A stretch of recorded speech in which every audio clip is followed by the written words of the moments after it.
सबसे पहले स्क्रीन वो कर्म कर देते हैं। हाँ जी, वो कर्म मैंने कर दिया और आपके सामने कुछ तो दिख रहा होगा। आज बहुत लोगों को मजा आ जाएगा, बोलेंगे सर फाइनली चलो। वैसे अगर देखा जाए तो ये तो यार सच में बड़ी सिंपल सिंपल बातें हैं, इसमें ज्यादा कुछ भी नहीं है। जो मोस्ट इंपॉर्टेंट मेजर बातें हैं वो एल्गोरिदम से हटके होती हैं। चलो ठीक है, एक मिक्स मैच सबका अपन लेंगे और समझते हुए आगे बढ़ेंगे। सबसे पहले तो यस नो हो जाए, सबसे पहले यस नो हो जाए। चलो yes no yes no yes no yes no yes no हो जाए। एमएल बहुत पहले शुरू हो चुका है Darshan ji, this is not the starting point of ML. हमने एमएल तभी शुरू कर दिया था जब हमने अपने डेटा को स्टैटिस्टिकली एनालाइज करना सीखा था। वो हमने तभी से शुरू कर दिया था। एमएल की शुरुआत आज से नहीं हो रही है। अगर आपके दिमाग में या फिर जितने भी स्टूडेंट्स अगर उनके दिमाग में, चलो पहले तो मैं ये गलत फहमी निकाल देता हूं, इफ यू आर थिंकिंग कि यार मशीन लर्निंग की दुनिया में सिर्फ मशीन लर्निंग के अल्गोरिदम्स ही होते हैं, देन ये गलत बात है, ये सोचना भी पाप है। क्योंकि अगर आप सिर्फ ऐसा कह रहे हो कि मशीन लर्निंग की दुनिया में सिर्फ एल्गोरिदम होते हैं, तो फिर आप एल्गोरिदम को अप्लाई क्या कर रहे हो? डेटा अप्लाई कर रहे हो, कैसे अप्लाई कर रहे हो? टेस्टिंग ट्रेनिंग के बारे में पता है, क्रॉस वैलिडेशन के बारे में पता है, डेटा को प्री प्रोसेस करने के बारे में पता है? अगर नहीं पता तो फिर काय का मशीन लर्निंग पता है? बात समझ में आ रही है आपको? Exactly, so this is what we are trying to do and understand. चलो सबसे पहले एक पेन ले लेते हैं भैया अपना। सबसे पहले एक पेन ले लेते हैं और कुछ बेसिक अंडरस्टैंडिंग क्लियर करते हैं एंड फिर शुरुआत करते हैं, ठीक है? Okay ji, starting from air, pen ले लिया हाथ में। ओके, जिसको माउस से ऑपरेट किया जा रहा है। तो पहले तो हम लोग ये समझ लेते हैं कि देखो भैया, एक सिंपल सी बात है, अपने पास इनिशियली अपने पास जो है वो डेटा होगा, फाइनली अपने पास आउटपुट के तौर पे मॉडल होगा। सही बात है। तो ये अपना इनपुट है और ये अपना आउटपुट है। इतना बेसिक अंडरस्टैंडिंग तो अपने को अभी तक होना ही चाहिए। नहीं है तो चलो जान लो अभी कि यही अंडरस्टैंडिंग होना चाहिए। ये जो बीच का स्टेप होता है, इंटरमीडिएट स्टेप जिसको बोलते हैं, ये बहुत इंपॉर्टेंट है। क्योंकि ये फिर आप डेटा यहां पे इसे दे रहे हो, फीड कर रहे हो, फिर भैया आपका मॉडल जो है निकल रहा है, आउटपुट ट्रेन होके मॉडल निकल रहा है। इस स्टेप को क्या कहते हैं? इसको स्टेप को कहते हैं एल्गोरिथम स्टेप। यस, ये बेसिक डैम स्ट्रक्चर कहते हैं या डैम फ्रेमवर्क कहते हैं, अपन जिसको डैम बोलते हैं ना। अरे यार डैम ये समझ में नहीं आया तो यार ये समझ में आ जाएगा। इस तरीके से चीजें रहती है, सिंपल वे में अपने को अगर समझना है तो ये डैम स्ट्रक्चर को समझ लो। डेटा दिया अल्गोरिदम को, अल्गोरिदम ने अपने को मॉडल दिया, बराबर है। तो ये किस प्रकार से चीजें होने वाली है अल्गोरिदम वाली, वो अभी स्पेसिफिकली अपन जानते हैं। अब यहाँ पे अगर आप गौर से देखेंगे, मैं चैट सेक्शन को नहीं देखना चाहता, बट होने वाले प्री रिक्विजिट क्या है, जैसे कि preprocessing, exactly that is what the preprocessing Ashish ji is there. मतलब प्री रिक्विजिट्स आर देयर, इसलिए तो वो हमने पहले पढ़ा। अगर मैं डायरेक्टली इसके ऊपर आ जाता, जैसे कि आप जानेंगे मैंने क्या बोला कि हमने टेस्टिंग ट्रेनिंग पहले क्यों पढ़ा। दिखा देता हूं, चलो यार दिखाई देता हूं। ये मेरा डेटा जनरेट किया, ये भी पहले पढ़ चुके हैं। ये देखो टेस्टिंग ट्रेनिंग करने के बाद ही लीनियर रिग्रेशन को डेटा दे रहा हूं, फिर ही उससे प्रिडिक्शन ले रहा हूं। बात समझ में आ रही है? बात समझ में आ रही तो बोलो हाँ। ठीक है, सिंपल इनफ, ज्यादा कुछ मुश्किल नहीं है। Okay, coming up to this point, simple linear regression, पहले तो इसको जानते हैं। पहले रिग्रेशन वाला मुद्दा क्लियर करते हैं, आखिर होता क्या है। देखो जी, हमारा जो पूरा डेटा है, उस डेटा में बहुत सारे कॉलम्स है। सिंपल भाषा में बोल रहा हूं, सुन लो, फोकस अपना दे दो। बस यार यही रिक्वेस्ट आपसे करता हूं, और आपसे मुझे कुछ भी नहीं चाहिए। बहुत सारे क्वेश्चंस भी आप तक मैं पहुंचाऊंगा इसके थ्रू। बस आपका फोकस चाहिए for the next 30 to 35 minute, ज्यादा नहीं मांग रहा हूं भाई। 2-2 घंटे अगर मैं कैरी आउट करूं तो आपका ओवरहेड हो जाएगा, आपको कुछ समझ में नहीं आएगा। और मैं ये लिखित रूप में दे सकता हूं, जिस तरीके से अभी तक का बैच का परफॉर्मेंस चलता आ रहा है, तो उस तरीके से मैं लिखित रूप में दे सकता हूं। बस फिलहाल तो यहां पे फोकस दे दो। टीवी वगैरह कहीं है, मोबाइल, उससे दूर हो जाओ, यहां पे फोकस करो, ठीक है? रिग्रेशन वाला मामला क्या कहता है, सिंपल भाषा में बोलूं तो अपने पास बहुत सारे कॉलम्स है भाई, बहुत सारे कॉलम्स है, ठीक है? अब वो जो कॉलम्स है, एक दूसरे के साथ भैया कुछ ना कुछ नाता जो है, संबंध जो है, वो होता है कि नहीं उनका। जैसे कि स्पेसिफिकली अगर मैं बात करूं अपने इंडिपेंडेंट और डिपेंडेंट फीचर्स के बारे में या कॉलम्स के बारे में, टारगेट कॉलम या फिर जिसे इंडिपेंडेंट हम लोग बोलते हैं, वो वाले भैया दो डिस्टिंग्विशिंग फैक्टर तो अपन पहले ही जान चुके हैं। अब रिग्रेशन के थ्रू अपन क्या जानते हैं, ये समझने का प्रयास करते हैं, कोशिश करते हैं कि जो हमारा डिपेंडेंट वेरिएबल है वो किस हद तक डिपेंडेंट है हमारे सारे इंडिपेंडेंट फैक्टर के ऊपर। सिंपल भाषा में बता दिया, आगे बढ़ते हैं। एक एग्जांपल जैसे मैंने पहले भी दिया था इंडिपेंडेंट डिपेंडेंट के, लाइक जब समझा रहा था तब मैंने बताया था कि मेरा जो भैया कंपनी, उसका एक एनुअल सेल का अमाउंट है, वो डिपेंडेंट वेरिएबल है, क्योंकि वो डिपेंड करता है बहुत सारे फीचर्स के ऊपर, कि मेरे पास कितने कर्मचारी थे, number of employees, number of projects they worked on, number of hours they worked on, बराबर है? तो ये सारे मेरे रिस्पेक्टिव क्या इंडिपेंडेंट फीचर है। अब इनमें से ये इंडिपेंडेंट फीचर कितना इंपैक्ट कर रहे हैं मेरे रिस्पेक्टिवली डिपेंडेंट को, तो वो रिग्रेशन के जरिए अपन पता करते हैं। अब वहां पे भी बहुत सारे लाइक क्या बोलते हैं बहुत सारे क्या बोलते हैं प्रकार, टाइप्स उत्पन्न होते हैं, जो उसमें से फंडामेंटल जो टाइप्स है रिग्रेशन के वो आपके सामने में रखना चाहूंगा। Linear regression and logistic regression, fundamental, बहुत ही फंडामेंटल। ऑब्वियस सी बात है उसमें भी बहुत सारे और है, जैसे अपने सिलेबस में मेंशन किए, रिज है, लासो है, इलास्टिक नेट है, रोबस्ट है, और क्या है भैया, पता नहीं, एक आध को तो मैं नाम भी भूल गया, इतने सारे हैं भैया, है ना। नहीं, नाम कैसे भूल सकता हूं मैं, पॉलिनोमियल है, exactly, now it ends properly. तो ये तो बहुत सारे हैं, लेकिन उसके लिए पहले आपको लीनियर एंड लॉजिस्टिक रिग्रेशन समझना जरूरी है। वैसे लीनियर रिग्रेशन भी अगर आप समझ गए तो काफी है, बिकॉज देखो, लीनियर रिग्रेशन में भी दो फिर और निकल के आते हैं, एक सिंपल लीनियर रिग्रेशन और एक लॉजिस्टिक रिग्रेशन। आप बात समझ पा रहे हैं, एक simple and multiple, sorry logistic वाला पार्ट दूसरा हो जाता है। लीनियर रिग्रेशन के अंदर एक सिंपल निकल के आता है, और एक अगला जो अपन देखने वाले हैं वो है मल्टीपल निकल के आता है। तो ये इसमें फर्क ऐसा क्या है, चलो पहले वो समझ लेते हैं, इनमें ऐसे क्यों भेदभाव किया गया, क्या नहीं समझ रहा है अपने को, चलो देखते हैं। सबसे पहले तो ये जो प्लॉट है वो क्लियर है आपको, यहां आपका जो है वाई, यहां पे आपका एक्स एक्सेस, यहां पे सिंपल सी एक लाइन बना दी, जो कि अपन ने इससे पहले भी बनाई है बहुत बार, जनरली ज्योमेट्री में, मैथ्स में बहुत बार बनाई है, और उससे हमें ये इक्वेशन का पता चला है, that is y equal to M X plus C. ये इक्वेशन क्या कहती है, इसे कहते हैं इक्वेशन ऑफ लाइन। जो हमने यहां लाइन बनाई है उसकी इक्वेशन कहते हैं। ये y क्या होता है, y is nothing but the output. m क्या होता है, m is nothing but the slope. x is nothing but the input. c is nothing but the constant, या इंटरसेप्ट इसे बोलते हैं। सही बात है, आपको बात समझ में आ रही है। अब इसी इक्वेशन को अगर मैं थोड़ा सा लाइक कुछ नामकरण उनका बदल दूं, तो जैसे y तो y रहेगा, that is my y output रहेगा। यहां पे ये मेरा c है, यानी कि इंटरसेप्ट या कांस्टेंट बोल सकते हो आप इसको।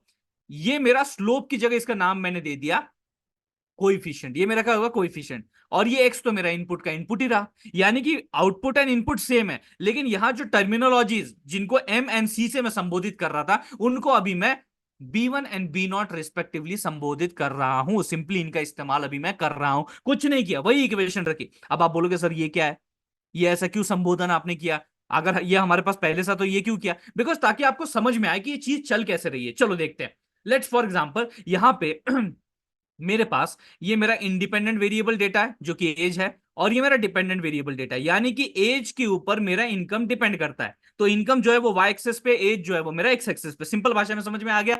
अब भैया मैं एक रिस्पेक्टिव अपना यहाँ पे क्या बना देता हूँ, मॉडल बना देता हूँ। ये अपना लाइन यानी कि अपना सिंपल सा मॉडल है। अब ये जो मॉडल है वो इस इक्वेशन को, यानी कि इक्वेशन ऑफ लाइन को फॉलो करेगा। लेकिन फिर इसमें बी नॉट क्या होगा, बी वन क्या होगा। B1 is the coefficient of your respective input age. This age is nothing but your x. ये x मैंने यहां सब्स्टिट्यूट किया एज एज, क्योंकि वो x एक्सेस पे है, वो अपना इंडिपेंडेंट वेरिएबल है। और ये y क्या आपका डिपेंडेंट वेरिएबल, जो कि ऑब्वियसली x पे डिपेंड करता है, यानी कि आपका इनकम जो कि आपके एज पे डिपेंड करता है। बात समझ में आ रही है। और ये क्या आपका कांस्टेंट या इंटरसेप्ट बराबर है। ऑब्वियसली इसके बारे में आइडियाज और क्लियर होते जाएंगे जैसे जैसे अभी हम लोग आगे बढ़ेंगे समझेंगे, बट फिलहाल के लिए तो इतना रिलेट कर पा रहे हो ना, जैसा लाइन ऑफ इक्वेशन है वैसे भैया लाइन ऑफ आपका रिग्रेशन है, बात खत्म है। वही सेम चीज है जो आपने यहां पढ़ा है, बस वही सेम मतलब यहां निकलता है, और उसमें कोई डिफरेंट मतलब ढूंढने की आप कोशिश मत करो। हाँ, एक जो डिफरेंट मतलब मैं आपको बताना चाहता हूं, एक जो डिफरेंट मतलब मैं आपको बताना चाहता हूं वो ये आपको समझना है। वैसे तो देखा जाए तो यार काइंड ऑफ सिमिलर ही है, बट यहां पे इन टर्म्स ऑफ जब हम रिग्रेशन बात करते हैं तो ये मेंशन करना बनता है कि इसका भैया इंपॉर्टेंस आपको पता होना चाहिए, जिसे हम कोएफिशिएंट बोल रहे हैं। कई बार इंटरव्यू में क्वेश्चन पूछा जा सकता है कि कोएफिशिएंट का सिग्निफिकेंस क्या है आखिरकार। ये जो कोएफिशिएंट है ये आपको बताता है कि किस हद तक आपका जो ये इंडिपेंडेंट वेरिएबल है ये इंपैक्ट कर रहा है आपके इनकम डिपेंडेंट वेरिएबल को, किस हद तक। अगर इसकी वैल्यू बहुत ज्यादा हाई है, यानी ये एज जो आपका रिस्पेक्टिवली वेरिएबल है जो कि इंडिपेंडेंट वेरिएबल है, वो इनकम को ज्यादा इंपैक्ट कर रहा है, वो ज्यादा इंपैक्ट कर रहा है। अगर इसकी वैल्यू लो है तो इसका मतलब ये एज ज्यादा कुछ इसको इंपैक्ट नहीं कर रहा है, not that much, not that much. आप बात समझ पा रहे हैं, सिंपल सी भाषा में इतनी ही चीज आपको यहां पे जाननी है फिलहाल के लिए। अब आते हैं, सिंपल क्यों बोला, मल्टीपल क्यों बोला, क्योंकि है तो भैया दोनों लीनियर रिग्रेशन, लेकिन मल्टीपल में ऐसा क्या वेरिएंट है। लीनियर रिग्रेशन कोई उसी के परंपरा को फॉलो कर रहा है, लेकिन मल्टीपल में क्या हो जाता है, आपके पास मल्टीपल इंडिपेंडेंट वेरिएबल्स आ जाते हैं। मतलब पहले आपका इनकम जो है वो सिर्फ एज पे डिपेंड कर रहा था, लेकिन अब मेरा वेरिएबल जो डिपेंडेंट वेरिएबल इनकम है वो अभी एज के साथ साथ डिग्री पे भी डिपेंड कर रहा है। यानी आप देख लो एक्स, एक्स देख लो, एक्स में अभी दो आ गए, पहले एक ही थे, अब यहां पे y में एक ही, ऑब्वियसली वो डिपेंडेंट वेरिएबल है भैया आपका। तो यहां पे अगर आप गौर से देखेंगे तो ये आपका पहले एज इंपैक्ट कर रहा था, अब एज के साथ साथ डिग्री भी इंपैक्ट करेगा कि आपकी इनकम बढ़ेगी कम होगी किस तरीके से भैया, ये जो फीचर्स है आपके इनकम को इंपैक्ट करने वाले हैं, उसके हिसाब से अपना इक्वेशन मॉडिफाई हो जाता है कुछ इस फॉर्म में। ये तो आपका रिस्पेक्टिवली इंटरसेप्ट या कांस्टेंट वैसे रहेगा, कोई फर्क नहीं पड़ेगा। लेकिन अब मेरे पास दो कोएफिशिएंट आ जाएंगे, क्या हो जाएंगे, दो कोएफिशिएंट आ जाएंगे। ये दो कोएफिशिएंट कौन से हैं, B1 is associated with the X1 यानी कि आपका एज जो पहला इंडिपेंडेंट फीचर है, and B2 is associated with the X2 यानी कि आपका जो दूसरा इंडिपेंडेंट फीचर है। तो ये आपका X2 है दैट इज डिग्री, ये आपका X1 है जो कि एज है, बाकी सारा फॉर्मूला सेम है।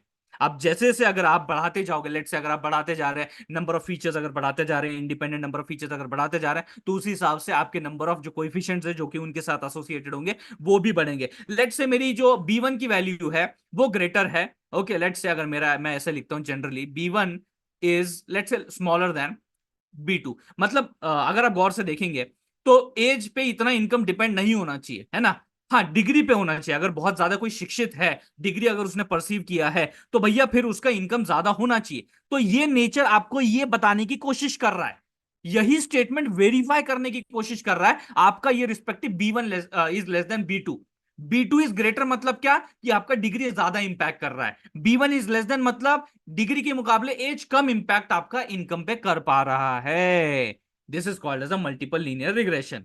Now before coming to this respective logistic regression, मैं आपको एक कमाल की बात यहां बताना चाहूंगा, एक बहुत ही इंपॉर्टेंट बात, बुनियादी बात जो कि आपको यहां पता होनी चाहिए, वो है regarding this dependent variable y। ये आपका यहां पे कंटिन्यूअस टाइप होता है, कंटिन्यूअस टाइप, जैसे कि हमने देखा था ना, एक कंटिन्यूअस टाइप होता है, कैटेगोरिकल टाइप होता है, तो ये आपका continuous type of respectively data dependent variable में मौजूद होगा। तो आप यहां पे लीनियर रिग्रेशन, उसमें फिर वेरिएंट सिंपल मल्टीपल आ जाता है, वो आप लगाओगे। लेकिन लॉजिस्टिक रिग्रेशन में मामला उल्टा होता है। डेटा को देखो, डेटा को देखो जरा, यहां पे ग्राफ में देखो, बना सकते हो आप, can you plot, can you plot linear regression here, can you justify. अगर आप गौर से यहां पे देखेंगे, इफ यू जस्ट सी, ये जो आपके डेटा पॉइंट्स हैं इससे एकदम सट सट के बहुत अच्छी तरीके से कवर करते हुए हमारा मॉडल यहां पे जो है दिखाई दे रहा है, रिप्रेजेंट हो रहा है, बहुत बढ़िया है कि नहीं। मतलब ज्यादा एरर नहीं है। एरर किसे कहते हैं, एरर कहते हैं कि आपका ये ऑब्जर्वेशन पॉइंट है और ये आपकी लाइन जा रही है, तो ये ऑब्जर्वेशन पॉइंट और लाइन का जो बीच का डिफरेंस है उसे अपन क्या बोलते हैं, एरर। यहां चूक गए, यहां पे इसे बोलते हैं एरर। तो यहां पे देखो एरर भी इतना ज्यादा नहीं, क्लोज क्लोज आपको इनफ दिखाई दे रहे हैं, तो इट्स अ बढ़िया वाला फंडा यहां पे। लेकिन अगर यहां देखेंगे तो हमारी जितनी भी आप लाइन बनाओ, लेट से मेरी लाइन नंबर 1 बनाए, सो this is the line number 1, यहां पे सिर्फ कुछ डेटा पॉइंट्स को मैं कवर कर पा रहा हूं, यहां पे एक हाथ को कवर कर पा रहा हूं, it's not a good sign, ये अच्छी बात नहीं है। मतलब मैं अच्छी तरह डेटा को कवर नहीं कर पा रहा हूं, समझ नहीं पा रहा हूं, कवर नहीं कर पा रहा हूं मतलब समझ नहीं पा रहा हूं, वेरिएशंस को नहीं जान पा रहा हूं मैं। लेट से यहां पे मेरे डेटा पॉइंट यहां पे दो है, यहां तो एक को भी समझ नहीं पा रहा हूं मैं, क्लोज रेंज में, क्लोज अप्रोक्सिमिटी में मैं नहीं समझ पा रहा हूं यार, मेरा डेटा को अंडरस्टैंड ही नहीं कर पा रहा हूं लीनियर बिहेवियर के थ्रू, यानी कि लाइंस के थ्रू। तो मुझे क्या करना पड़ेगा, लॉजिस्टिक रिग्रेशन का इस केस में सहारा लेना पड़ेगा। लॉजिस्टिक रिग्रेशन का फॉर्मूला कुछ ऐसा है, y equal to 1/1 plus e raise to x. यहां पे x आपका क्या है, वही इनपुट, y क्या है आपका आउटपुट। यहां खासियत y की आउटपुट की ये रहती है कि it ranges in between 0 and 1, जैसे कि आपकी प्रोबेबिलिटी वैल्यू नहीं होती, 0 और 1 के बीच में आपका जो आउटपुट है वो घूमता रहता है। दैट इज द खासियत जो कि आपको लॉजिस्टिक रिग्रेशन की समझनी है। और यहां पे जो आपका वाई रहता है, बेसिकली जो डेटा आपका रहता है, जो कि यहां पे आपने दिया हुआ, लेट से यहां पे आपने डेटा दिया, तो डेटा जो जिस हिसाब से प्लॉट हुआ है आप देख सकते हैं, आप अगर डेटा को देखेंगे तो इस हिसाब से वो प्लॉट हुआ है, यानी कि आपका क्लास 1 है, ये क्लास 2 है, इस तरीके से आपका डेटा प्लॉट हुआ है। तो ऑब्वियस सी बात है ये क्लासिफिकेशन वाला मामला है। बट लॉजिस्टिक रिग्रेशन एक इकलौता भैया फंडा ऐसा है जिसको अपन बढ़िया तरीके से इस्तेमाल कर पा रहे हैं इनटू द क्लासिफिकेशन फंक्शन। आप बात समझ पा रहे हैं, this is what the key point that you have to note. क्योंकि यहां पे हमारी जो प्रॉब्लम यानी कि जो वाई है, बेसिकली जो हमारा आउटपुट वेरिएबल है, वो किस फॉर्म में होगा, it would be 1 0, it would be yes, it would be no, it would be pass, it would be fail. बात समझ में आ रही है। इस तरीके से दो क्लासेस में आपका डेटा बटा हुआ है, यानी कि कैटेगोरिकल डेटा। तो जैसे मैंने बताया आपको कि कैटेगोरिकल डेटा केस में अपन लॉजिस्टिक रिग्रेशन का इस्तेमाल करते हैं, और कंटिन्यूअस डेटा में अपन जो है लीनियर रिग्रेशन का इस्तेमाल करते हैं। सिंपल भाषा में आइडिया क्लियरली आप तक पहुंच रहा है, hopefully I am just considering that. तो अच्छा, ये फॉर्मूले की वजह से क्या होता है, इस फॉर्मूले को क्या बोलते हैं, देखो जी, इस फॉर्मूले को बोलते हैं sigmoid function.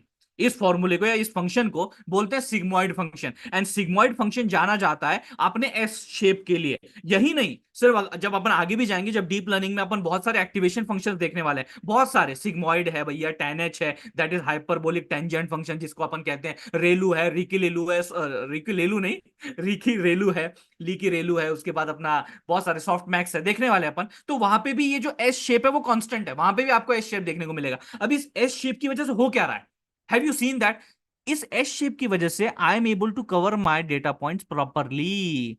I am able to cover my data points properly, चाहे फिर वो क्लास 1 के हो या क्लास 2 के हो, दोनों के मैं प्रॉपरली यहाँ पे कवर कर पा रहा हूं, होपफुली यूर अंडरस्टैंडिंग। और यहाँ पे लेट्स से अगर मुझे यहाँ पे कोई डेटा पॉइंट दे दिया जो कि यहाँ बिलोंग करता है, मैंने ये टेस्ट टपल यहाँ पे प्लॉट किया, अब मुझे क्या पता भैया ये किस क्लास को बिलोंग करता है, तो अपन क्या कर सकते हैं, थ्रीशोल्डिंग टेक्निक यूज करते हैं यहाँ पे। Thresholding, let's say y equal to 0.5 पे मैंने यहाँ पे थ्रीशोल्डिंग लगा दिया, जो कि जनरली अपन यहाँ पे लगाते हैं, यूज करते हैं for logistic regression for optimal result. तो अभी आप देख सकते हैं कि ये जो डेटा पॉइंट आपको दिख रहा है, इट इज भैया below, it is below your threshold. तो देयरफॉर ये जो डेटा पॉइंट है, it belongs to class, let's say ये क्लास 2 है, it belongs to class 2। Let's say यहां पे एक डेटा पॉइंट है, ये मेरा टेस्ट टपल है, ऑब्वियसली बात है it comes about the threshold, तो भैया ये कहां जाएगा, आपका क्लास 1 को बिलोंग करेगा। इस तरीके से सिंपल सा आपका जो क्लासिफिकेशन वाला फंडा है वो आप इंप्लीमेंट कर सकते हो यूजिंग द लॉजिस्टिक रिग्रेशन। ये सिंपल सा आपका मैथमेटिकल इंट्यूशन कह लीजिए, फॉर्मुलेशन कह लीजिए, विजुअलाइजेशन कह लीजिए, नोट्स कह लीजिए, बैक एंड थ्योरी कह लीजिए, जो कहना है कह लीजिए, यही फंडा था। अब भैया इसके ऊपर थोड़ा सा काम करते हैं, और ये मैं वापस से आपको नहीं बताने वाला हूं, बिल्कुल भी नहीं, not even a single thing I am going to explain from this point of view, because ये हम पहले ही कवर कर चुके हैं। चाहे फिर वो बात भैया मेक रिग्रेशन की हो, उसमें कितने नंबर ऑफ फीचर लेने की हो, या नॉइस की हो, या number of sample random state की हो, या मैटप्लॉटलिब में स्कैटर प्लॉट जनरेट करने की हो जिसमें हम एक्स वाई कोऑर्डिनेट देते हैं, ये सब मैं पहले ही बता चुका हूं। ओके, अब बस डायग्राम आपके सामने में पेश करता हूं। ये देखो जी, डायग्राम हमारे सामने। अब यहां मैं बात कर रहा हूं अपने सिंपल लीनियर रिग्रेशन की, क्यों, क्योंकि नंबर ऑफ फीचर मैंने एक्स जो कंसिडर किया है वो 1 है। अगर आप number of feature x equal to 1 है आपका, तो आप क्या कहते हो, it's a simple linear regression. उसके बाद जो अगला स्टेप है वो भी मैं नहीं बताऊंगा, वो भी मैं नहीं बताऊंगा, ताकि आपको पता तो चले प्रीरिक्विजिट क्या थे इस चीज के लिए, कि अभी तक हमने जो सीखा वो एवं ही नहीं कि बस हवा में उड़ गया और उसकी कोई जरूरत ही नहीं पड़ी। इसलिए मैं बोल रहा हूं, इसके बारे में एक शब्द नहीं बोलूंगा मैं, ये बस इतना बोलूंगा, आउटपुट में अपने को ये 4 कंपोनेंट मिल गए। अब ये कैसे मिले, इसके पीछे क्या क्या इंट्यूशन था, इसके पीछे क्या क्या स्टेप्स कैरी आउट किए गए थे, ये आप भैया रिकॉर्डिंग में देख लेना, ठीक है। आगे बढ़ते हैं। ये वाला फंडा क्लियर है। अब आते हैं मुद्दे वाली बात पे, जो कि अभी अपने को देखनी सीखनी है।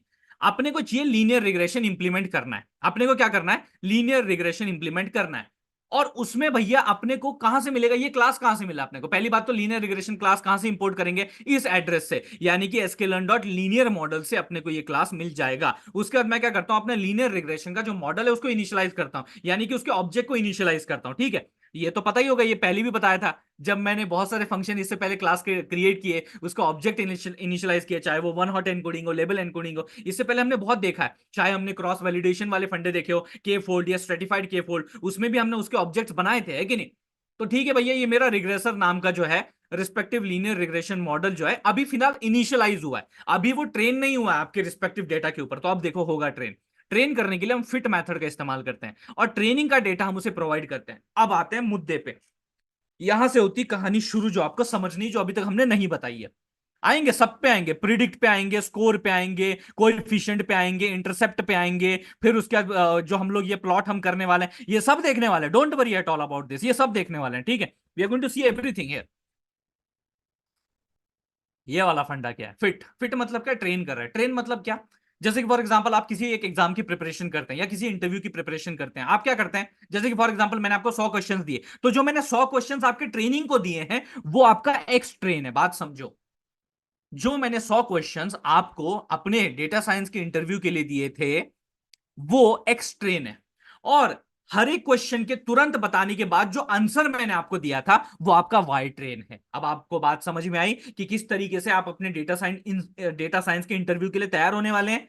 जो क्वेश्चंस मैंने दिए वो भी आपने रिसीव किए, और उनके अप्रोप्रिएट आंसर जो मैंने आपको प्रोवाइड किए वो भी आपने पढ़े, और वो भी आपने सुने समझे, और उसके बाद आप इंटरव्यू के लिए गए, और फिर आप यहां पे ट्रेन हुए। आपका नाम है रिग्रेसर, आप यहां पे ट्रेन हो रहे हो। मैंने क्वेश्चन आंसर आपको दे दिए हैं, एंड फाइनली जब आप बोलते हो लीनियर रिग्रेशन यानी कि जब आपको फाइनली आउटपुट ऐसा दिखता है, इसका मतलब सिंपल सा होता है कि you have been trained well, मतलब ट्रेंड हो चुके हो। अब वेल है नहीं है वो तो अलग बात है, अब आते हैं बात अगले वाले पे, प्रिडिक्ट मेथड। प्रिडिक्ट मेथड किस लिए यूज करते हैं जी? प्रिडिक्ट मेथड इसीलिए यूज किया जाता है कि आखिरकार मैं देखूं तो सही भैया कि मेरा जो मॉडल है वो किस तरीके का प्रिडिक्शन मुझे प्रोवाइड कर रहा है। जैसे कि फॉर एग्जांपल मैंने क्या किया, मेरे ट्रेनिंग और टेस्टिंग डेटा मैंने बांट दिया था। अब ऑब्वियस सी बात है, आप भैया इंटरव्यू के लिए चले गए, इंटरव्यू के लिए चले गए, चलो let's continue this particular scenario कि आप इंटरव्यू के लिए अभी चले गए, आप बैठ गए वहां पे इंटरव्यू पे। अब ऑब्वियस सी बात है, इंटरव्यू और आपकी मतलब बैठ के कैजुअल टॉक तो करेंगे नहीं, आपसे क्वेश्चंस पूछेंगे, आपको उसके आंसर देने पड़ेंगे, एक्सपेक्टेड तो यही है। तो जो इंटरव्यूअर आपसे क्वेश्चन पूछेगा उनको अपन बोलेंगे एक्स टेस्ट। उनको क्या बोलेंगे? X test. यानी कि वो ऐसे क्वेश्चंस होंगे जो कि टेस्टिंग के लिए अपन ने रिजर्व रखे थे, और ये आपके इंटरव्यू के अंदर आंसर, ये है आपके इंटरव्यू के अंदर दिए हुए आंसर। बात समझ में आ रही है? ये आपके आंसर है। This is what the simple funda you need to understand regarding this. आप आते हैं सबसे मजेदार वाले पार्ट पे, जिस पे आपने सोचा भी नहीं होगा कि ये सिर्फ एक लाइन का कोड इतना झोल झपाटा कैसे कर सकता है। देखो समझो, अब वही रिस्पेक्टिव मॉडल जो मेरा ट्रेन हुआ है उसी पे मैं स्कोर फंडा लगाता हूं। स्कोर मतलब क्या जी? ऑब्वियस ही बात है अब उसी इंटरव्यू के फंडे को और कंटिन्यू करते हैं और स्कोर को भी समझते हैं। लेट्स से स्कोर में हम लोग कर क्या रहे हैं? स्कोर मतलब एक्चुअली एक तरीके का आप ऐसा समझ सकते हैं, जब आप इंटरव्यू देने के लिए वहां बैठे थे तो एक इवैल्यूएशन व्यूअर वहां पे था कि वो आपको देख रहा था, वो आपको देख रहा था। आपको क्वेश्चन पूछे जा रहे हैं इंटरव्यू के जरिए, इंटरव्यूअर्स के जरिए, आप उनके उत्तर दे रहे हो। तो मतलब यहां पे स्कोर क्या होता है कि वही स्कोर कंप्यूट करता है कि आपने कितने बढ़िया तरीके से अपने इंटरव्यू के क्वेश्चन का आंसर दिया। लेट्स से कंसिडर करते हैं इसको इस तरीके से, ये एक्स टेस्ट तो मेरे क्वेश्चन है जो कि इंटरव्यूअर ने पूछे, और भैया ये उसके रिस्पेक्टिवली करेक्ट आंसर है जो कि उस व्यूअर के पास है, जो कि उस व्यूअर के पास है, जो कि एकदम करेक्ट आंसर की कह सकते हो आप। बात समझ में आ रही है आपको? दीज आर द आंसर की। तो अभी हुआ क्या, देखो अभी सिनारियो कैसा हुआ। इंटरव्यूअर ने पहला क्वेश्चन पूछा, आपने आंसर दिया, आपने आंसर दिया, उसे क्या बोलते हैं? Y predicted. आपने आंसर दिया, उसे क्या बोलते हैं? Y predicted. अब जो व्यूअर वहां पे बैठा हुआ था, जो आपका इंटरव्यू देख रहा था, उसने आपका आंसर सुना, और उसके पास ये आंसर की पहले से मौजूद है, वाई टेस्ट। उसने वो आंसर की देखी और आपका आंसर सुना, उसने मैच करके देखा क्या ये दोनों सेम है। अगर ये दोनों सेम है, बिंगो, आपने सही आंसर दिया है। इसी प्रकार से हर क्वेश्चन जो पूछा गया है उसका जो आप आंसर देते हो उसको आंसर की के साथ मैच करके देखा जाता है, और जब वो मैच हो जाता है यानी कि आपने सही प्रिडिक्ट किया। अगर वो मैच नहीं होता तो आपने गलत प्रिडिक्ट किया। अब हमारा सिर्फ स्कोर का मामला ये होता है, हमारी जो रनिंग होती है बिहाइंड, वो एक ही चीज के पीछे होती है कि हम ज्यादा से ज्यादा प्रश्नों का सही उत्तर दे सके। एंड अगर आप ज्यादा से ज्यादा प्रश्नों का सही उत्तर दोगे यानी कि आपने बढ़िया सा स्कोर जनरेट कर लिया है। दैट इज 99% के आसपास आपका स्कोर यहां पे जनरेट हो चुका है। बात आप समझ पा रहे हैं? And that's how the score evaluation is done. Simple सा फंडा था, लेकिन उसके बैकएंड आइडिया, थ्योरी, इंट्यूशन आपको पता होना चाहिए, इसलिए मैंने बताया। ठीक है, अब आते हैं अगले पॉइंट पे। अगर आप देखेंगे ये क्या है सर जी, कोएफिशिएंट पैरामीटर क्या है? ये आपका ये मतलब कौन सा एट्रीब्यूट है? Intercept coefficient. ऑब्वियस ही बात है, मैंने इक्वेशन बताई थी ना आपको, y equal to b naught plus b one x. तो ये आपका b1 है जी, जो आपके x के साथ एसोसिएटेड है, जो आपका एक वेरिएबल होगा ना, सोलो वेरिएबल, उसके साथ एसोसिएटेड होगा। जो मैंने बोला ना यहाँ पे only one feature I want, तो उसके साथ एसोसिएटेड जो फीचर है वो आपका रिस्पेक्टिवली कोएफिशिएंट है, और उसकी वैल्यू 86 है। मतलब ये बहुत हाई है, मतलब ये बहुत अच्छी तरीके से आपके जो डिपेंडेंट वेरिएबल है y, उसको इंपैक्ट पहुंचा रहा है बढ़िया तरीके से। यानी कि अगर x बढ़ रहा है तो y भी बढ़ रहा है कि नहीं? आप बात समझ पा रहे हैं? इस प्रकार से अगर आपको बिलीव नहीं होता तो मैं ग्राफ के जरिए बताऊंगा, डोंट वरी, मैं बताने वाला हूं।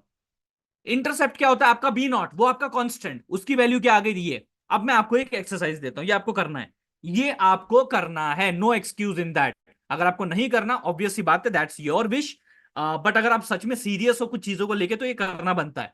जो इक्वेशन मैंने बोली थी y इक्वल टू, जो मैंने एक इक्वेशन बोली थी y equal to b naught plus b one x, उस इक्वेशन में let's put a input value x, एक इनपुट वैल्यू x कुछ भी डाल दो, कोई भी एक इनपुट वैल्यू x डालो, कोएफिशिएंट की ये जो वैल्यू जनरेट हुई है उसके साथ उस x को मल्टीप्लाई करो, and add it with this respective intercept value, and tell me what's the y value you are getting. Simple exercise है, ज्यादा कुछ नहीं है, बराबर है, इतना ही करना है। हाँ जी, अब मुझे ऑब्वियसली ये जनरेट करना है, ये मुझे स्कैटर प्लॉट जनरेट करना है। तो ये कैसे जनरेट किया जाए? तो उसके लिए आपको ज्यादा कुछ नहीं भैया, देखो अपने को पहले वाई प्रिडिक्टेड वैल्यू चाहिए। कैसे मिलेंगी? जो प्रिडिक्ट, ये जो मैंने प्रिडिक्ट किया था ना, ये जो मैंने प्रिडिक्ट किया था एक्स टेस्ट के ऊपर किया था, लेकिन अब ये मैं जो प्रिडिक्ट करने वाला हूं, ये मेरे पूरे एंटायर जितने भी मेरे इंडिपेंडेंट वेरिएबल में डेटा है, उन सब के ऊपर मैं वैल्यू प्रिडिक्ट लगा देता हूं, और ये मुझे वाई प्रिडिक्टेड मिल जाता है, और ये मेरा वाई प्रिडिक्टेड वैल्यूज है। Now what I am going to do is, मैं क्या करने वाला हूं, एक्चुअल एंड प्रिडिक्टेड के बीच में देखता हूं डिफरेंस क्या है। क्या ये दोनों एकदम सट सट? एक्चुअल मतलब क्या? Actual data points, actual data points. Predicted मतलब क्या? जो मेरे मॉडल ने प्रिडिक्ट किए हैं। देखते हैं वो कितने नजदीक है। जैसे कि अगर आपको यहां मैं दिखाऊं, तो ये जो है, ये जो आपको दिख रहा है ना, ये these are my actual data point, ये मेरे एक्चुअल डेटा पॉइंट, ये मेरे एक्चुअल डेटा पॉइंट, ये मेरे एक्चुअल डेटा पॉइंट, ये मेरा एक्चुअल डेटा पॉइंट, ये मेरा एक्चुअल डेटा पॉइंट है। And this line is nothing but the predicted point. बात समझ में आई? वही मैं देख रहा हूं। अगर मैं इनको प्लॉट करता हूं, obviously I am giving a label, जैसे कि ये लेबल आप यहां पे देख पा रहे हैं, तो ये लेबल मैंने उनको दे दिया है। अब देखो यहाँ पे एक्स तो सेम ही रहेगा आपको, क्योंकि इनपुट तो सेम ही है, लेकिन वाई जो है वो डिफरेंट है। Y is different. Y different क्यों है? क्योंकि एक तरफ वाई जो मैं एक्चुअल बोल रहा हूं वो मेरी एक्चुअल डेटा सेट की वैल्यूज है, और जो दूसरा वाई प्रिडिक्टेड बोल रहा हूं वो एक्चुअल में, देखो अभी जो मैंने वैल्यूज प्रिडिक्ट करके निकाली थी, ये उस एक्स की प्रिडिक्टेड वैल्यूज हैं, जो कि आपके सामने यहां पे मैंने रख दी है। जब मैं इसको देखता हूं, तो how perfectly it is shooting, मतलब ये जो 99% एक्यूरेसी है ना, ये एवं ही नहीं है भाई साहब, ये बिल्कुल परफेक्टली शूट कर रही है हमारे इस रिस्पेक्टिव लीनियर रिग्रेशन को। ये वाला एक मामला हो गया। आगे बढ़ते हैं, multiple linear regression. Let's move on here, multiple linear regression. इसमें एक एक्सरसाइज में आपको मैं देने वाला हूं, करके देखना। ऑब्वियसली यार ये इंप्लीमेंटेड ही होगा, लेकिन फिर भी अलग से एक बार करके देखना। ये मेरा एक डेटा सेट है एज 2.csv, जिसमें मैंने बोला था ना कि एज और डिग्री के ऊपर आपकी इनकम डिपेंड करती है, कि एज और डिग्री, अब यहाँ पे दो वेरिएबल्स है जिसके ऊपर मेरी इनकम डिपेंड कर रही है। तो अगर आपको देखना होगा तो आप कैसे देख सकते हैं? Just have a look here. मैं पहले देख लेता हूं कि भैया एज के ऊपर किस तरीके से मेरा इनकम डिपेंड कर रहा है, क्योंकि यहां दो वेरिएबल है ना, तो एज के ऊपर कैसा इनकम डिपेंड कर रहा है, और देख लेता हूं डिग्री के ऊपर कैसा इनकम डिपेंड कर रहा है। ठीक है, दोनों को देखता हूं। तो क्या करेंगे, मैट प्लॉट लिप के जरिए वही स्कैटर प्लॉट अपन यूज करेंगे, जिसमें मैं एक्स एक्सेस में मेरी एज की वैल्यू दे दूंगा, और वाई एक्सेस में इनकम की वैल्यूज दे दूंगा। ठीक है, now you can see the trend is downward. मतलब सिंपल भाषा में बोलूं तो, जैसे जैसे एज बढ़ रही है वैसे वैसे इनकम कम हो रही है। एंड दैट इज, नहीं हाँ सही बात है, वो भी सही बात है ना। दैट इज ऑल्सो लाइक थोड़ा बहुत जस्टिफाइड है। जैसे जैसे आपकी उम्र ज्यादा बढ़ती जाती है, तो कहीं ना कहीं इनकम सोर्सेज आपके कम होते जाते हैं, है ना। मतलब ये बात ट्रू है सिर्फ आफ्टर 60, लेकिन this is totally falls in case of 50 and like 30 to 60, क्योंकि 30 to 60 में हमारी इनकम सोर्सेज बढ़ती हैं, जनरेट होती है, बराबर है। तो कहीं ना कहीं ये डेटा जो है हमारे नोन डोमेन नॉलेज के साथ मैच नहीं कर रहा है। बट स्टिल ठीक है, हमारा ये डेटा है तो ठीक है भैया। इसी प्रकार से आजकल तो भैया कुछ भी प्रिडिक्टेबल रहा नहीं, क्योंकि आपको पता है आजकल भैया 20-20 उम्र के लौंडे लपाड़े जो है, वो भाई साहब बोलते हैं हमने 1 करोड़ अर्न कर लिया, हमने 2 करोड़ अर्न कर लिया। आप भाई अच्छी बात है, आपने कर लिया, आप अपने पास रखो इन्फॉर्मेशन। एक पता नहीं आउट ऑफ द टॉपिक में जाके एक बात अभी छेड़ी दी है, तो करना चाहूंगा, just don't get bored about it. थोड़ी सी वैल्यूएबल बात है जो आपके साथ शेयर करना चाहता हूं। I don't know why people are getting influenced by these people, जो कहते हैं कि भैया मैंने इतने दिन में $1,000, $1 लाख कमा लिए, मैंने ये काम करके, ऑनलाइन ये काम करके इतने कमा लिए, मेरी ये उम्र है देखो मैंने आपको वो इन्फ्लुएंसर्स को समझ में आ रहा है? आर दीज इन्फ्लुएंसर्स अंडरस्टैंडिंग कि भाई तुम्हारे इन रिस्पेक्टिव चीजों की वजह से जो बेचारे अभी भी 25, 26, 27 साल के बेचारे अनएम्प्लॉयड लोग घूम रहे हैं, उनके दिल पे क्या गुजरती होगी? 20-25 साल के अंदर ही, मतलब 20 साल तक ही भैया वो लोग बोलते हैं हम करोड़पति बन गए, हमने ये बड़ा सा घर ले लिया, हमने ये बड़ी सी गाड़ी ले ली, और वो कहते हैं कि इससे मोटिवेशन मिलता है लोगों को कि हम कर सकते हैं तो आप भी कर सकते हैं। नहीं भाई, मोटिवेशन नहीं मिलता, डिमोटिवेट हो जाते हैं लोग। क्यों? लिंक्डइन खोलने के बाद लोग डिमोटिवेटेड फील करते हैं, वाई? ये ब्रूटल रियलिटी आपके साथ शेयर कर रहा हूं, थोड़ा सा आउट ऑफ द टॉपिक जाके, जो मैं समझता हूं कि रियलिटी है। हमारा जो ये कनेक्शन है ये सिर्फ टेक्निकल टॉपिक तक नहीं है भाई, हमारी बहुत सारी चीजों का आइडिया का एक्सचेंज होना जरूरी है। This batch is live because of this feature that we are having. कुछ लाइव बातचीत, कुछ अलग विचार बातचीत जो कि रिकॉर्डेड में नहीं मिल पाता। क्यों लिंक्डइन खोलते depress, like demotivated motivated feel करते हैं? समझोगे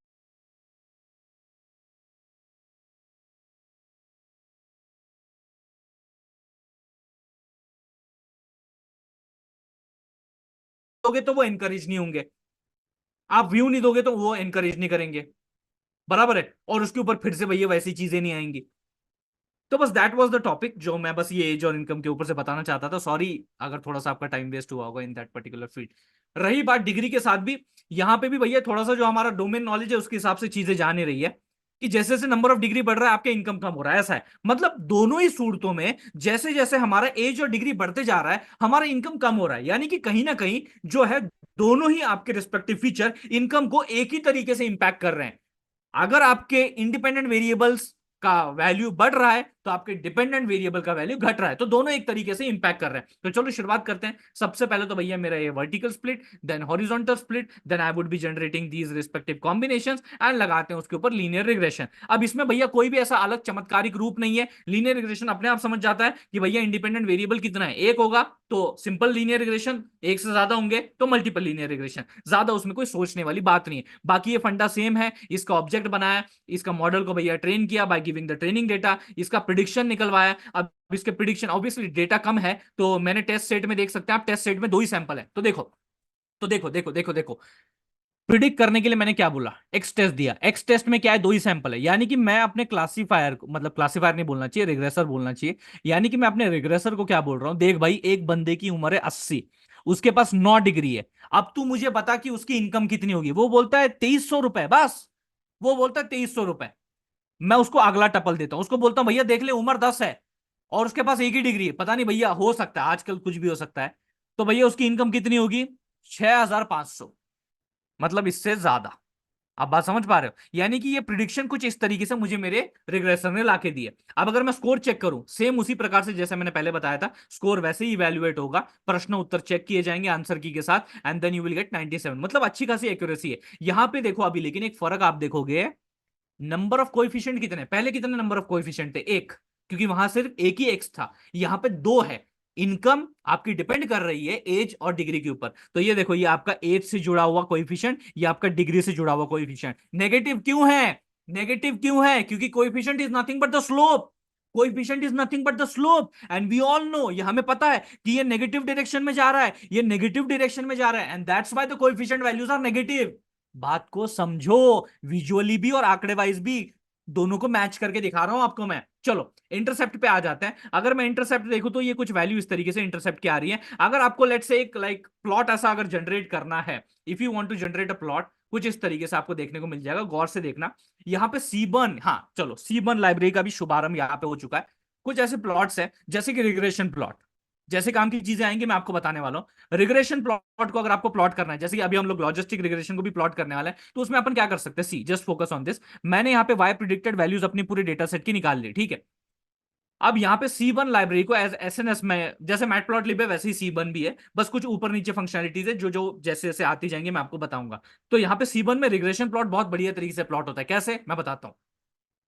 मैंने क्या किया, दोनों साइड पे इनकम रखा है, दोनों साइड पे इनकम, फर्क क्या है, फर्क क्या है, दोनों साइड पे इनकम रखा है, एक्स एक्सेस पे भी वाई है, वाई एक्सेस पे भी वाई है, लेकिन फर्क है, एक्स एक्सेस पे जो वाई है वो एक्चुअल वैल्यूज हैं, वो एक्चुअल वैल्यूज हैं, और वाई एक्सेस पे जो वाई है वो मेरा प्रिडिक्टेड है वैल्यूज, वो एक्चुअल नहीं है वो प्रिडिक्टेड है। तो देखो जी मैंने क्या किया, यहां पे जो ये लाइन है ये एक्चुअली मेरी प्रिडिक्टेड लाइन है, ये मेरी एक्चुअली प्रिडिक्टेड लाइन है, बराबर है। और ये जो आपको पॉइंट दिख रहे हैं ये एक्चुअल डेटा पॉइंट्स, ये मेरे क्या है, एक्चुअल डेटा पॉइंट्स। तो आप देख सकते हैं कि ये जो 97% की एक्यूरेसी या स्कोर मेरा यहां पे लिखा हुआ है, ये एक्चुअल में जो है यहां पे जस्टिफाई कर रहा है, मेरा ये जो डायग्राम है रिग्रेशन प्लॉट ये जस्टिफाई कर रहा है उस चीज को। आप बात समझ पा रहे हैं कि नहीं, this is what you need to understand, ठीक है। ये वाला एक फंडा था। अब आपको एक एक्सरसाइज में देना चाहता हूं, वो एक्सरसाइज ये है कि ये सारी फाइल्स तो ऑब्वियसली आपके साथ आएंगी, ये सब चीजें आपके पास होंगी ही डेफिनेटली, मैं सब चीजें पहले से आंसर ला चुका हूं। But what you have to do is, let's take here number of features equal to 4, बाकी नॉइज इक्वल टू 2 कर देना एंड नंबर ऑफ सैंपल्स इतने ही रखना, ठीक है। मैं वापस एक बार दोहराता हूं, नंबर ऑफ फीचर्स 4 कर देना, नॉइज इक्वल टू 2 कर देना, बाकी नंबर ऑफ सैंपल इतने ही रखना। बाकी just follow the same step and let me know कि भैया आपका स्कोर क्या है by following these all the same step, बराबर है। ये मुझे बताना, बाकी आंसर तो आपके सामने में लाके रखा है, ये सारे आंसर्स आपके सामने मैंने लाके रखा है, बस वो एक एक्सरसाइज के रूप में कर लेना। लॉजिस्टिक रिग्रेशन के ऊपर आते हैं। लॉजिस्टिक रिग्रेशन मैंने क्या बोला था, अब तक देखो, अब तक देखो, अब तक अगर आप देखेंगे तो ये आपका जो इनकम यानी कि वाई है ये क्या था, ये कंटिन्यूस वेरिएबल था, इसमें कोई कैटेगरी दिख रही है 5000 4000 7000, इसमें कोई कैटेगरी दिख रही है, नहीं है भाई कैटेगरी, उसमें है ही नहीं कैटेगरी। अगर आप यहां पे देखेंगे ये देखो वाई, ये देखो वाई, ये भी मेरा डिपेंडेंट वेरिएबल, इसमें कोई कैटेगरी दिख रही है नहीं, ये कंटिन्यूस है, ये मेरा कंटिन्यूस डेटा है। लेकिन लॉजिस्टिक में देखो, लॉजिस्टिक में देखो 0 1 0 1 0 1 0 1 ऐसा डेटा है, मतलब ये कैटेगोरिकल डेटा है। मतलब इसमें जो है कुछ डेटा मैं आपको पढ़ के बताता हूँ। जॉब डॉट सीएसपी मतलब क्या, किसी को ना, मतलब ये ईयर्स ऑफ एक्सपीरियंस है, किसी जॉब का years of experience, let's say data science में किसी किसी को जो है इतना ईयर्स ऑफ एक्सपीरियंस है, और उसने कोई एक एग्जाम दी, एक्स वाई जेड कोई तो एग्जाम दी, तो उसमें उस एग्जाम में वो पास होगा या फेल होगा, ये डिपेंड करता है उसके ईयर्स ऑफ एक्सपीरियंस के ऊपर। आप बात समझ पा रहे हैं, ये डिपेंड करता है उसके ईयर्स ऑफ एक्सपीरियंस। यानी 22 साल का एक्सपीरियंस है तो वो फेल हो जाएगा, 47 साल का एक्सपीरियंस है तो वो पास हो जाएगा। लेकिन ऐसा नहीं, ऐसे भी सिचुएशंस है जो कि 52 साल का एक्सपीरियंस होने के बाद भी फेल हो गया, 46 साल का एक्सपीरियंस है पास हो गया, 56 साल का एक्सपीरियंस है पास हो गया। आप बात समझ रहे हैं, ऐसा वो डेटा है। अब मैं यहाँ पे क्या करता हूँ, वही भैया मेरा जो इंडिपेंडेंट जो फीचर है वो ये है और डिपेंडेंट ये है, तो एक्स वाई में स्प्लिट कर दिया, फिर मैंने ये 4 कंपोनेंट उसके जनरेट कर दिए। अब आते हैं मुद्दे की बात पे, इस पे देखो, इस पे फोकस करो, इस पे फोकस करो। जिस एड्रेस से लीनियर रिग्रेशन मॉडल मैंने इंपोर्ट किया था, उसी पते से लॉजिस्टिक रिग्रेशन क्लास को भी इंपोर्ट किया है। उसका भी भैया मैंने ऑब्जेक्ट यहां बना दिया, इनिशियलाइज कर दिया, और उसको भैया मैं ट्रेन कर रहा हूं, उस मॉडल को ट्रेन कर रहा हूं by giving the training data in the fit method. Simple वही चल रहा है अभी तक सिलसिला। अब आपको कमाल की बात बताता हूं, किस तरीके से स्कोर कैलकुलेट हो रहा है। एक और तरीका आपको बताता हूं, बस बात खत्म है, उसके बाद बात खत्म है, ज्यादा कुछ उसमें मुश्किल नहीं है, ठीक है, बस ये इतना ही है, उसके बाद हो गया खत्म है। आज का फंडा इतना ही था, ठीक है। मेन बात बताता हूं, देखो, ये आपका टेस्ट डेटा है, ये टेस्ट सैंपल्स है।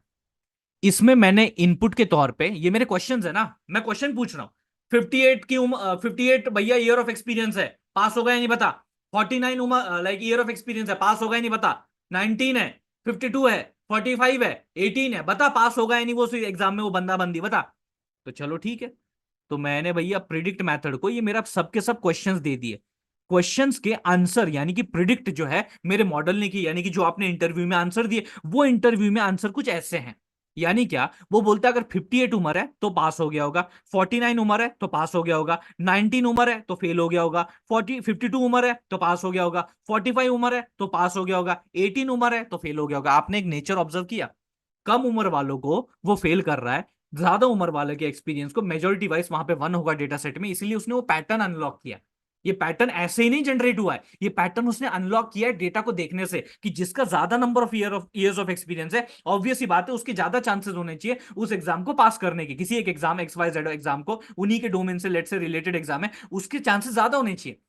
अब स्कोर का फंडा देखो, अब देखो, ये मैंने अपना जो वाई टेस्ट है, ये मेरा आंसर की है, दिस इज माई आंसर की, ये मेरा आंसर की है, वापस एक बार बोल देता हूं, ये मेरा आंसर की, ये मेरे डेटा सेट की एक्चुअल वैल्यूज हैं, और ये मेरा प्रिडिक्टेड वैल्यूज है।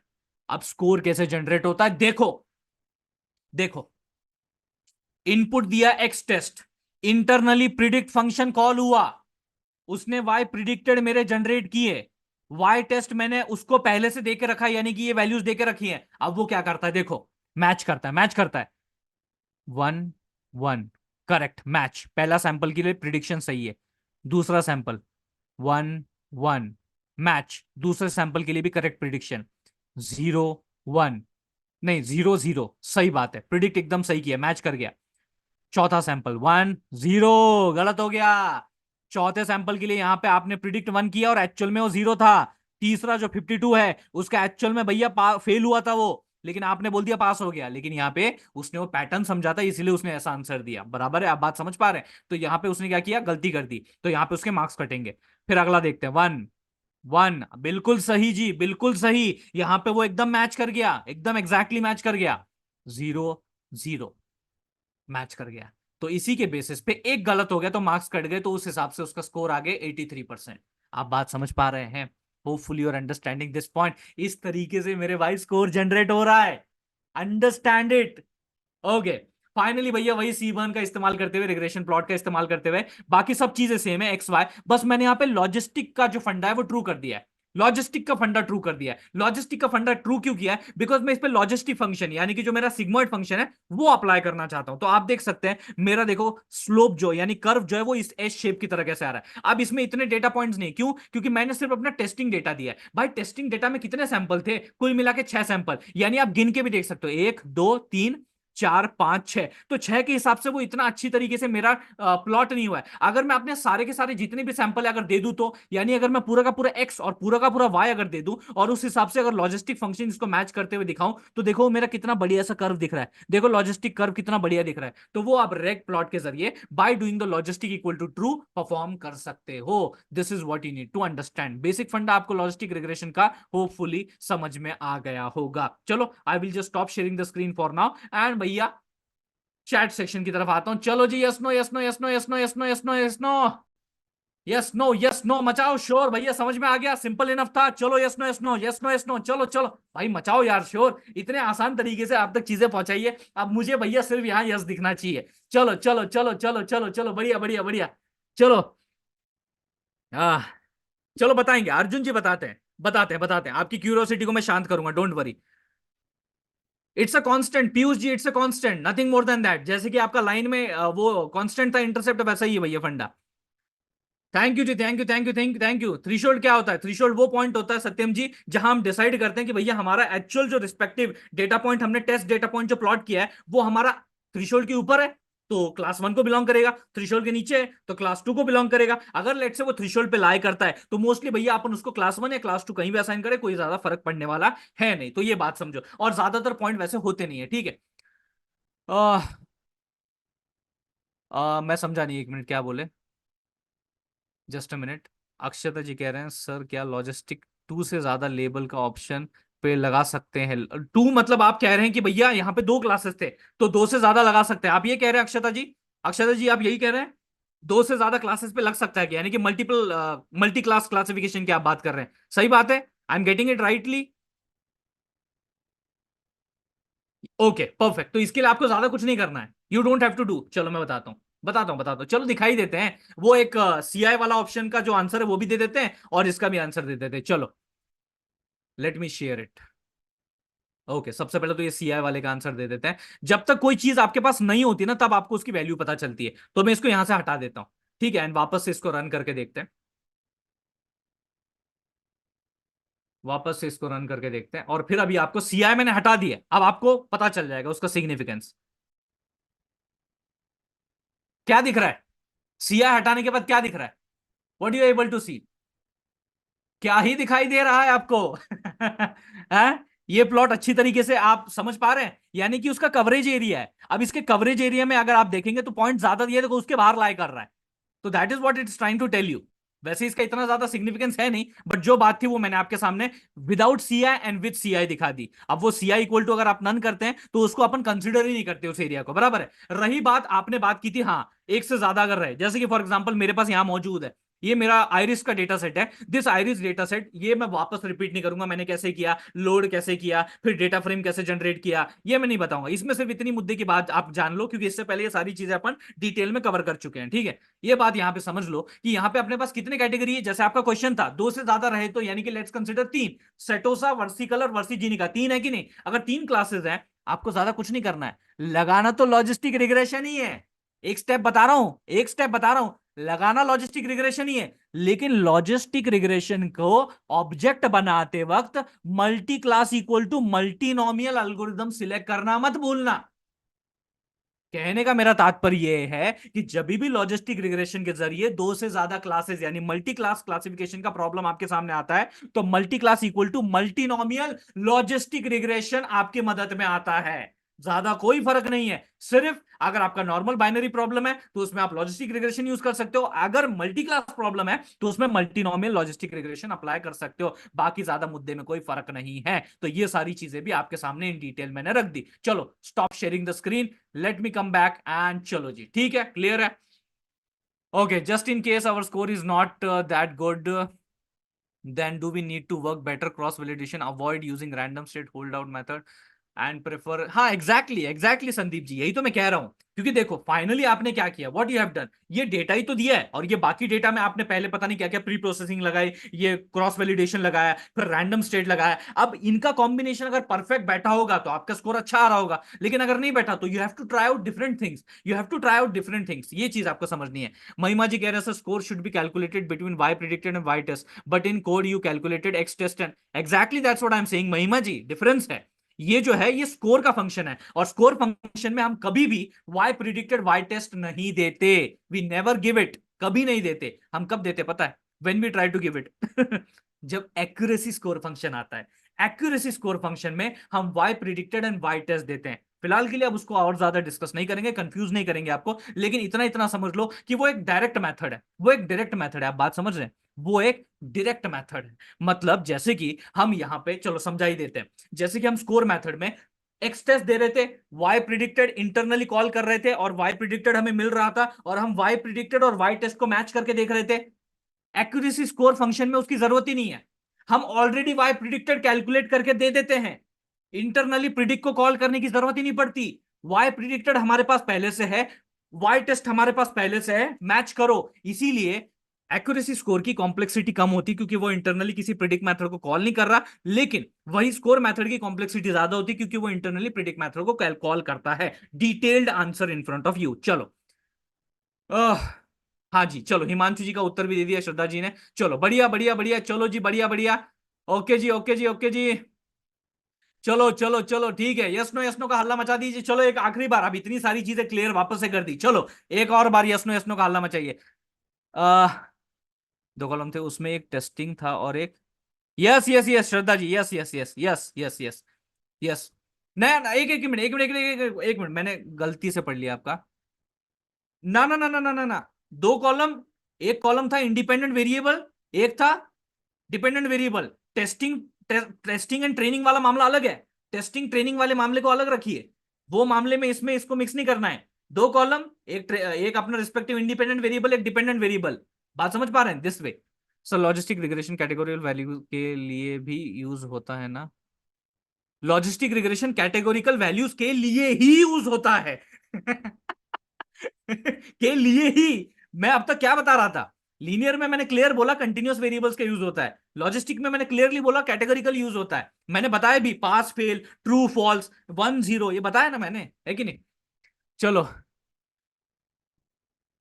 नहीं नहीं नहीं हिमांशु जी, वो फंडा अलग होता है। उसमें फिर अपन मल्टी क्लास का फंडा लगाते हैं, मल्टी क्लास क्लासिफिकेशन का होता तो यही है, थ्रेशोल्ड भी यही होता है, फंडे में ज्यादा अलग नहीं है। लेकिन अब यहां पे क्या करते हैं अपन, मल्टी क्लास क्लासिफिकेशन के फंडे में अपन क्या करते हैं, क्योंकि है तो भैया अपने को मल्टी क्लास दिया हुआ है, तो अपने को 3 क्लासेस दिए हुए, अपन क्या करते हैं उनको बाइनरी में कन्वर्ट कर देते हैं। बाइनरी मतलब डेटा को बाइनरी में नहीं कन्वर्ट कर रहे, बाइनरी क्लासिफिकेशन में कन्वर्ट करते हैं। What we try to do is कि हम ऐसा करते हैं, चलो मैं आपको ना ये लास्ट आंसर है, लास्ट क्वेश्चन का आंसर एक दे देता हूं। Yes it is almost the same, yes same ही है, सेम ही, कोई फर्क नहीं है। मैं शेयर करता हूं स्क्रीन, चलो इसका भी आंसर दे ही देता हूं आपको मैं। हाँ मेरी पेंसिल रेडी, हाँ पेंसिल रेडी है मेरे पास। यहाँ पे क्लास 1 है, ये क्लास 2 है और ये क्लास 3 है, 3 क्लासेस है। अब इसको मैं बाइनरी में कैसे कन्वर्ट करूंगा? बाइनरी में कर सकता हूं ना, ये मेरा जो मॉडल 1 है वो कंसिडर करेगा फॉर क्लास 1, मॉडल 2 जो है एक मेरा क्लास 2 को कंसिडर करेगा, मॉडल 3 जो है वो क्लास 3 को कंसिडर करेगा। आप बात समझ पा रहे हैं? यानी कि मॉडल 1, अगर मैंने कोई टेस्ट टपल दिया, अगर मैंने कोई टेस्ट टपल दिया, तो मेरा जो मॉडल 1 है वो देखेगा कि वो क्लास 1 को बिलोंग कर रहा है या फिर क्लास 1 को बिलोंग नहीं कर रहा। यानी मैंने फॉर मॉडल 1 ऐसा डिवाइड कर दिया मेरे प्रॉब्लम को, देखो ऐसा डिवाइड कर दिया, एक तो वो क्लास 1 को बिलोंग करेगा, नहीं तो वो क्लास 1 को बिलोंग नहीं करेगा। फिर वो C2 को बिलोंग करे, C3 को बिलोंग करे, it's none of our business. लेकिन अगर वो C1 को नहीं बिलोंग कर रहा, इसका मतलब वो इस वाले कैटेगरी में आ जाता है। यानी कि फाइनली हम लोग डीप डाउन बाइनरी क्लासिफिकेशन में ही उसको कन्वर्ट कर रहे हैं। बात समझ में आ रही है? बात समझ में आ रही है तो बोलो हाँ। सिमिलरली C2 के केस में भी वही होता है। अब C2 के केस में हम कैसे डिवाइड करेंगे? C1, यहां C2 और यहां C3, तो हम इसे ऐसे डिवाइड करेंगे, एक मिनट, हम इसे ऐसे डिवाइड करेंगे। तो मॉडल क्या बोलेगा कि जो टेस्ट टपल है, मैं तो बस यही चेक करूंगा कि वो C2 को बिलोंग करता है या फिर C2 को बिलोंग, एक मिनट यार ये हिलता बहुत है, या फिर ये C2 को बिलोंग नहीं करता है, दैट्स इट। अगर वो C2 को बिलोंग नहीं करता देन आई डोंट केयर वो C1 या C3 किसको बिलोंग कर रहा है, मेरे को नहीं लेना देना। तो भैया क्या करते हैं, अगर टेस्ट टपल दे दिया तो अब ये बोल रहा है कि ये C1 को बिलोंग करता है, तो ये कुछ पॉसिबिलिटी फिगर रखता है अपना। लेट्स से ये बोलता है कि मुझे लगता है 90% ये जो टेस्ट टपल है ये C1 को बिलोंग करता है। C2 बोलता है कि ये मुझे लग रहा है यार ना 30% ये जो है टेस्ट टपल ये C2 को बिलोंग करता है। ये बोलता है इसको लगता है 40% जो है ये टेस्ट टपल C3 को बिलोंग करता है। तो फाइनली इसमें विजेता कौन होगा? विजेता वही होगा जो कि हाईएस्ट पॉसिबिलिटी बता रहा है। यही सेम फंडा अपन देखेंगे जब अपन न्यूरल नेटवर्क को बनाएंगे ना, तो हर एक आउटपुट नोड आपके एक एक मल्टी क्लास जब हम बोलते हैं ना, तो एक एक क्लास के साथ एसोसिएटेड होती है, वो भी अपना एक पॉसिबिलिटी फिगर देती है, और उसमें से जो लाइक ज्यादा लाइक मैक्सिमम पॉसिबिलिटी फिगर होता है उसे चुन लिया जाता है. This is the simple thing that you need to understand about this respective multi-class classification. That's it. And I end here my respective session. चलो जी, ठीक है. ओके, बढ़िया बढ़िया बढ़िया बढ़िया, चलो जी. ओके. जी ये प्रद्युमन जी मेरे हाथ में नहीं है जी, ये टेक्निकल टीम के हाथ में है. आप प्लीज, मैंने आपको आई थिंक नंबर दे दिया है, उनसे एक बार कंसल्ट कीजिए. आप उनसे कांटेक्ट कीजिए, एंड आपको आपका आपका आंसर मिल जाएगा. ठीक है, चलो फिर फाइनली आज यहीं पे रुकते हैं. कल मिलते हैं कुछ और मजेदार एल्गोरिदम्स के साथ. अगर ये समझ में आ गया है तो कल और मजा आएगा. कुछ और चीजें, बहुत सारे रिग्रेशन बचे हैं, रिच बचा है, लासो बचा है, और बहुत सारे हैं यार, कल देखेंगे. ठीक है, तब तक के लिए भैया आराम कीजिए, टेक केयर कीजिए, और जो एक्सरसाइज दी उसको जरूर इंप्लीमेंट कीजिए. बराबर है. टेक केयर जी, बाय बाय जी, enjoy the rest of the day.